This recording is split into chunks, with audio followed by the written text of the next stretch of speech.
И сегодня в Коми чествовали педагогов по случаю сразу двух праздников – Дня профессионального образования и Дня учителя. В столице республики подвели итоги нескольких конкурсов. Выбрали лучшую сельскую школу, определили топ сельских учебных заведений, а еще компетентное жюри назвало имя лучшего директора образовательного учреждения. Им стала директор гимназии номер 6 города Воркуты Хмарук Наталья Веленовна. Образование было, есть и будет приоритетом госполитики. И точно совершенно от вашего труда зависит, какое будет завтра будущее, какая будет страна. Потому что страна – это люди, страна – это сегодняшние наши дети.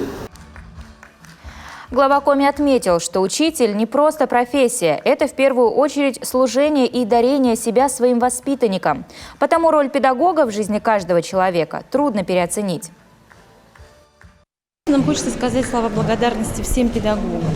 Это будет выражено в виде награждения государственными наградами и Российской Федерации, и Республики Коми.